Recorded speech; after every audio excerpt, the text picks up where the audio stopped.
Selamat pagi pemirsa, Presisi Pagi kembali hadir untuk Anda. Selama 1 jam ke depan kami telah menyiapkan sejumlah informasi terkini. Bersama saya, Bribtu Zulhami Abdi, kita lihat dulu 3 berita utama pagi ini.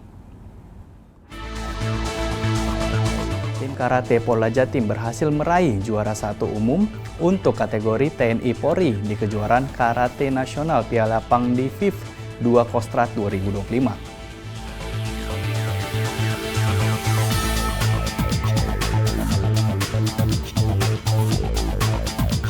Pelaku asusila terhadap seseorang wanita cantik di Stasiun Tanah Abang, Jakarta Pusat akhirnya berhasil diamankan petugas Polsus KAI Komputer.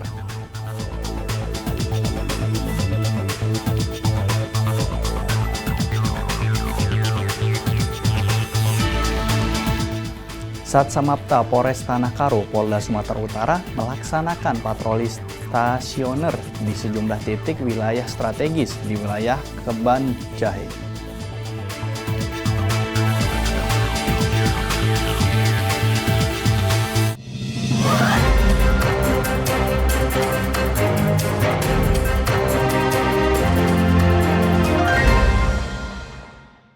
Kapolrestabes Surabaya Kombes Pol Lutfi Sulistiawan menghadiri acara Syawal Fest Ansor Jatim yang berlangsung di JX Expo Surabaya, Jawa Timur. Acara yang dihadiri oleh ribuan kader Gerakan Pemuda Ansor dari seluruh penjuru Jawa Timur ini merupakan hajatan akbar yang memadukan nuansa budaya, ekonomi, kerakyatan, dan semangat kebangsaan. Acara ini dimeriahkan dengan gelar pasukan 20.000 Banser bersama TNI Angkatan Darat, parade budaya, gebiar UMKM desa, halal bihalal akbar, dan inaugurasi pelantikan pengurus baru PW GP Ansor Jatim. Ketua PW GP Ansor Jatim, Musyafa Syafril menegaskan komitmennya terhadap penguatan ekonomi desa dan pemberdayaan kader dari akar rumput. Dalam sambutannya, Kapolrestabes Surabaya Polda Jawa Timur Kombes Pol Lutfi Sulistiawan yang hadir mewakili Kapolda Jawa Timur menyampaikan apresiasi atas kontribusi besar Banser dan Ansor selama operasi arus mudik dan balik Lebaran 2025. Berkat sinergi di lapangan, angka kecelakaan turun 30% dan korban jiwa menurun drastis sebesar 53% dibanding tahun 2024 lalu.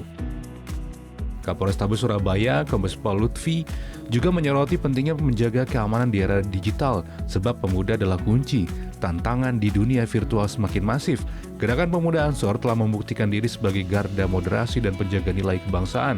Polda Jatim siap menjadi mitra strategis dalam mencetak SDM unggul menuju Indonesia Emas 2045. Dari tim Humas Polrestabes Surabaya Polda Jawa Timur melaporkan untuk Polri TV.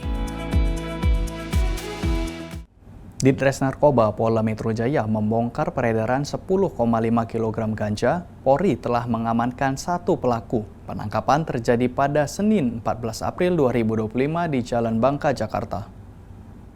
Ini kami telah mengamankan 1 orang berinisial A yang merupakan tersangka pengedar narkotika jenis ganja dengan barang bukti sebanyak 12 paket seberat 10,5 kg narkotika jenis ganja.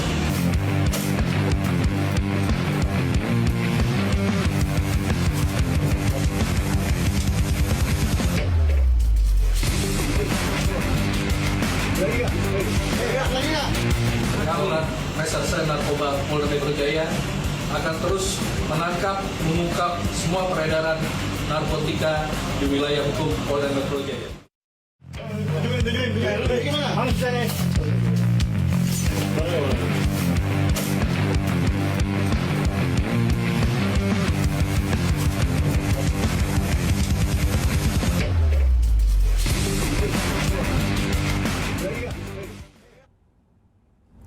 viral di media sosial, pelaku asusila terhadap seorang wanita cantik di Stasiun Tanah Abang, Jakarta Pusat akhirnya berhasil diamankan petugas Polsus KAI Komputer.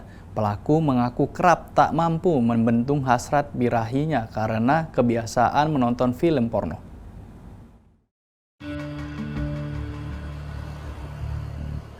Pelaku pelecehan seksual berinisial HU ini hanya bisa pasrah tanpa perlawanan saat dibawa ke petugas Polres Metro Jakarta Pusat. HU merupakan pelaku asusila terhadap seorang wanita pengguna komuter lain di Stasiun Tanah Abang pada 2 April 2025 lalu setelah keberadaannya terdeteksi kamera CCTV. Kasat Reskrim Polres Metro Jakarta Pusat AKBP Muhammad Firdaus mengungkapkan pelaku nekat berbuat asusila lantaran tak bisa menahan hasrat seksualnya ketika berdesakan dengan korban yang mengenakan pakaian ketat. Dan motif dari tersangka melakukan tindak pidana itu karena hasrat seksualnya meningkat karena melihat korban menggunakan pakaian ketat dan berpostur tubuh yang bagus. Ya. Jadi itu motifnya. Barang bukti yang kami amankan nihil karena pakaian yang digunakan oleh korban pada saat itu telah dicuci. Untuk pasal yang diterapkan, penyidik menerapkan pasal 5 Undang-Undang RI nomor 12 tahun 2022 tentang tindak pidana kekerasan seksual, junto pasal 281 KUHP, ancaman hukuman pidana penjara paling lama 2 tahun. Tidak hanya harus berurusan dengan hukum, pelaku juga dipastikan tidak dapat lagi menggunakan komuter lain karena identitasnya telah diblokir oleh pihak KCI. Jadi dia kemarin ketangkep di relasi Rangkas Bitung sampai Tanah Abang, iya. Pak. Jadi di stasiun yang berbeda. Karena dari 84 stasiun yang ada di wilayah Jabodetabek sudah kami pasang semua CCTV dengan video analitik, sehingga dimanapun TO itu bergerak di wilayah stasiun kami tentu akan termonitor dan kami bisa lakukan penangkapan. Akibat perbuatannya, pelaku terancam pasal 5 Undang-Undang RI tahun 2022 tentang tindak pidana kekerasan seksual dengan ancaman 2 tahun penjara. Namun kasusnya berakhir damai setelah korban mau memaafkan pelaku. Dari tim Humas Polres Metro Jakarta Pusat melaporkan untuk Polri TV. 7 anggota komplotan debt collector mata elang diringkus petugas. Polisi juga menggerebek lokasi penyimpanan hasil rampasan motor sebanyak 25 unit Rabu siang. Aksi mereka kerap dilakukan di wilayah Ranca Ekek, Kabupaten Bandung. Duduk. Udah. Woi, kamu sini. Udah, kamu cari ini. Sini. Udah duduk. Duduk kamu. Gudang di mana? Di mana? Hah? Woi, goblok, di mana? Tolol. Hah? Masih ingat nggak? Hah? Nggak mau baik-baik ya. Usah aneh-aneh. 7 anggota komplotan debt collector mata elang yang tergabung di PT Asmoro Jaya diringkus jajaran Satreskrim Polresta Bandung. Para pelaku ditangkap di sebuah kantor dan gudang di sekitar wilayah Ranca Ekek dan Cileunyi, Kabupaten Bandung. Selain para pelaku, polisi juga amankan 25 unit sepeda motor berbagai merek hasil rampasan pemilik motor di sepanjang jalan raya Ranca Ekek Cileunyi. Aksi pelaku diduga ilegal karena mereka bekerja di perusahaan leasing ilegal. Mereka rampas kendaraan secara paksa dan meresahkan warga.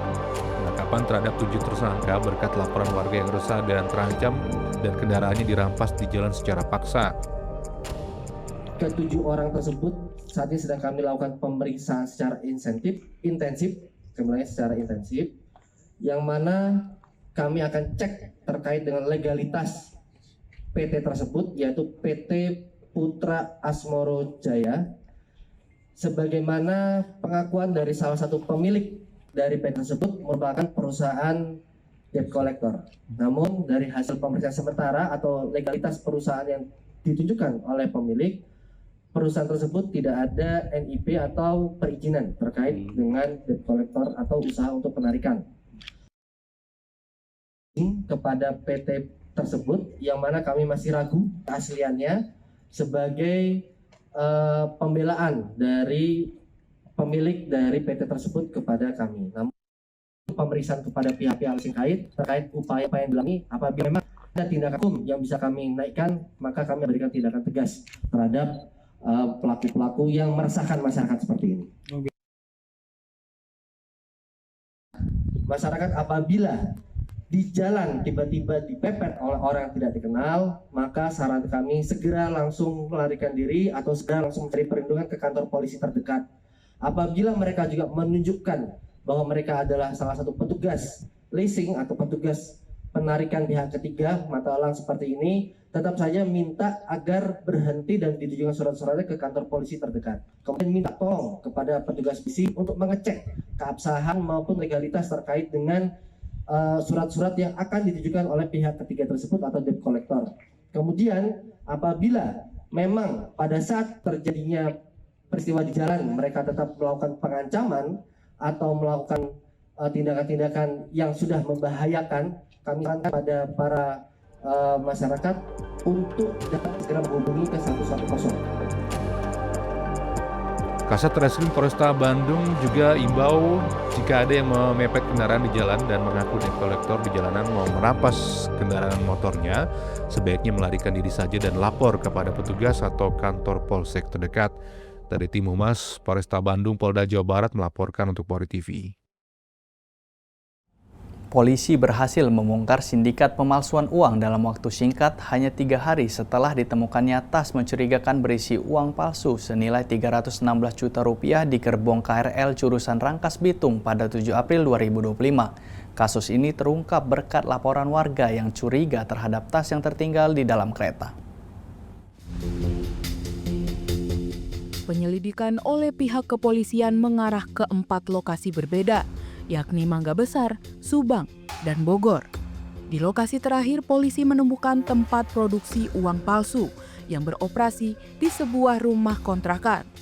Total sebanyak 23.297 lembar uang palsu, pecahan senilai 100.000 dan 15 lembar uang palsu, pecahan $100 Amerika Serikat berhasil diamankan.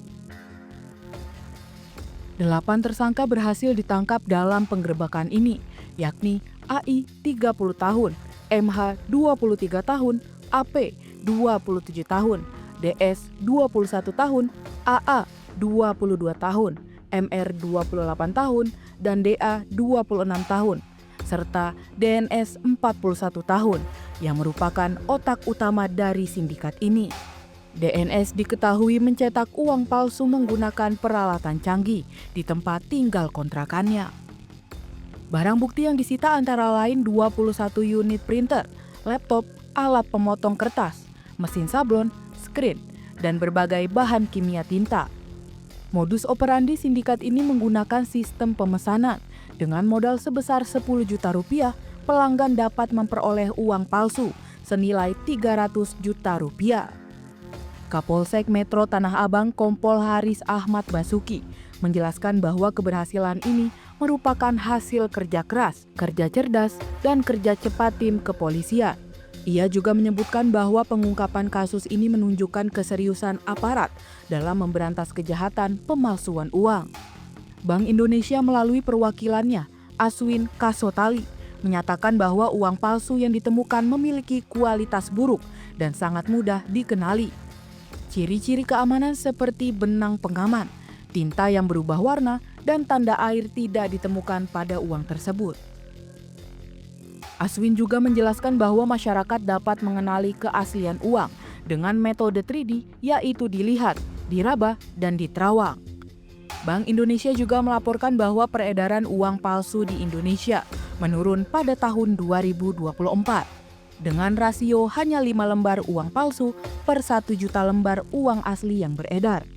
Para pelaku dijerat dengan pasal 26 ayat 3, junto pasal 36 ayat 3 Undang-Undang Republik Indonesia Nomor 7 Tahun 2011 tentang mata uang, serta pasal 244 dan 245 Kitab Undang-Undang Hukum Pidana. Mereka terancam hukuman maksimal 15 tahun penjara dan didenda hingga 10 miliar rupiah.